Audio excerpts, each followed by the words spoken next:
जय हिंद दोस्तों। हम आपके सामने आए हैं। जो हमारा राजस्व महाअभियान है उसमें काफ़ी सारे लोगों को B1 वाचन में समस्याएं हो रही हैं और B1 वाचन को लेकर काफ़ी लोगों में कुछ डाउट्स हैं।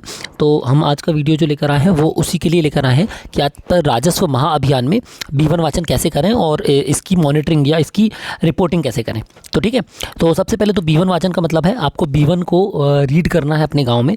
तो B1 जो है ई-बस्ते में अब हमको उपलब्ध है।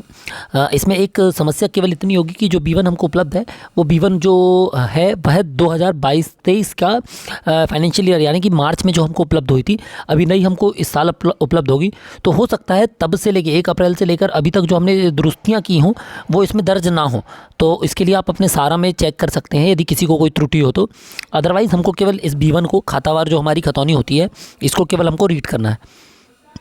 ठीक है, इसको हम गांव में एक एक नाम से रीड कर लेंगे, ग्राम सभा में पंचायत में बैठ के, जहां पर भी हमारे अधिक से अधिक ग्रामवासी उपस्थित हो जाएं। ग्राम के समस्त प्रतिनिधि जो सरपंच हैं, सचिव हैं, रोजगार सहायक हैं, आशा ऊषा आंगनवाड़ी कार्यकर्ताएं हैं, इन सभी को सूचित करके हम, ताकि क्योंकि उनको पता रहता है कि कोई व्यक्ति है, जीवित है, किसी के घर में कोई फौत तो नहीं हुआ है, या काफ़ी सारी चीज़ों की जानकारी उन सभी को रहती है। तो उन सबके समक्ष में हम इसका वाचन कर लेंगे।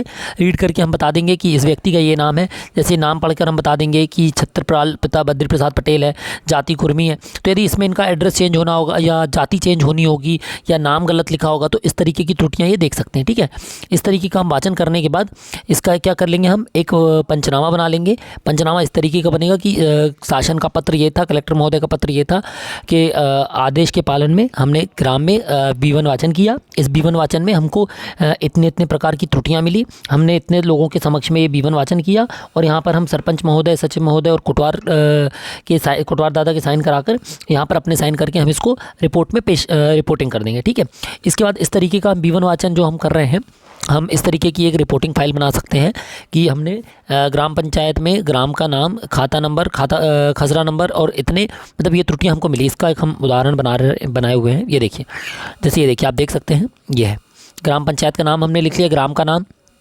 पहली त्रुटि हमको मिली खाता नंबर 1 पे, खसरा नंबर 1 है उसका, राम कुमार का कृषक का नाम लिखा था, फौती है। ठीक है, ये व्यक्ति फौत हो गए हैं, इनके बेटे का नाम आएगा, आवेदक इनका बेटे हो गए, उनका मोबाइल नंबर और अन्य में हमने खाली छोड़ दिया। दूसरा, उसी खाते में तीसरे नंबर के खसरे में किसी का नाम नहीं है तो रिक्त भूमि स्वामी है। ठीक है, वहाँ पर हम इनका राम कुमार या सुरेश कुमार या उनके जो छोटे भाई हैं नरेश का नाम लिख लेंगे। ठीक है, इस तरीके से ये आ गया। तीसरी त्रुटि, सेम खाता सेम खसरा नंबर है, महेश प्रसाद है, इनकी अभिलेख दुरुस्ती है, इनका नाम महेश प्रसाद लिखा हुआ है, इसमें जाति सुधार होना है। ठीक है, फिर आता है जैसे कि 32/7 में ललुआ है, अभिलेख दुरुस्ती है, इसका नाम लालू प्रसाद होना चाहिए। चालू नाम लिखा रहता है बहुत सारे ग्राम के नामों में, तो उस तरीके से है ये। तीसरा फिर आपका कमल सिंह है, अगली दुरुस्ती में अभिलेख दुरुस्ती, तो कमल सिंह का नाम में क्या है, नाबालिग से बालिग करना है। इतने प्रकार की हमको त्रुटियां मिलती हैं, तो इसको हम एक रिपोर्टिंग कर लेंगे। अब इसको हम सारा ऐप के माध्यम से कैसे रिपोर्ट करें, तो ये देखिए हमारा सारा ऐप है, हम सारा ऐप पे लॉगिन कर लेंगे। ठीक है, सारा ऐप में लॉगिन करने का प्रोसीजर वही है, OTP वगैरह हम डालेंगे। ये अपडेट आ गया है, जैसे कि ये देखिए हमने इसको अपडेट कर लिया, ओपन कर लेंगे हम, ये इस तरीके से ओपन हो जाएगा। ठीक है, इसमें राजस्व महाअभियान का डेटा है। ये देखिए सबसे नीचे यहाँ ऊपर डिजिटल क्रॉप सर्वे कर दिया है गिरदावरी को अपडेट के बाद। ठीक है, यहाँ पर हमको सबसे नीचे राजस्व महाअभियान का ऑप्शन मिल रहा है लॉगआउट के ऊपर, हमने इस पर क्लिक किया। ये देखिए इस पर हमने एक गांव पे पूर्ण कर दिया है, तो ये एक गांव पे ये दिखा रहा है। जैसे कि दूसरे गांव में हम ये इस पर क्लिक करेंगे, यहाँ पर हम फ़ोटो पे क्लिक करेंगे जैसे, तो ये आपका फ़ोटो टाइम आ गया है। ठीक है, ये देखिए लैटीट्यूड, लॉन्गिट्यूड और ये टाइम लैप्स आ रहा है। हम इस पर क्लिक करेंगे तो ओके का ऑप्शन देगा और बैक का ऑप्शन दे देगा। ठीक है, ये इस पर क्लिक किया हमने, ये ओके का ऑप्शन दे रहा है और बैक का ऑप्शन दे रहा है, हमने बैक कर दिया इसको। ठीक है, यहाँ पर हम B1 वाचन के समय उपस्थित लोगों की संख्या लिख देंगे और यहाँ पर अन्य विवरण यानी कि इतने फौती प्राप्त हुई, ये प्राप्त हुई, और B1 वाचन की स्थिति पूर्ण है, लंबित है।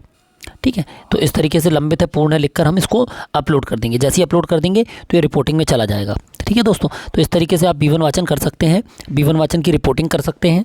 और इसमें ये फॉर्मेट्स हैं, इसके अलावा भी कुछ फॉर्मेट्स हैं, जैसे कि 1 मिनट हम बता देते हैं। ये देखिए इस तरीके के आवेदन के फॉर्मेट है महाअभियान के। ठीक है, ये आवेदन है, फौती का है, ये नामांतरण का है।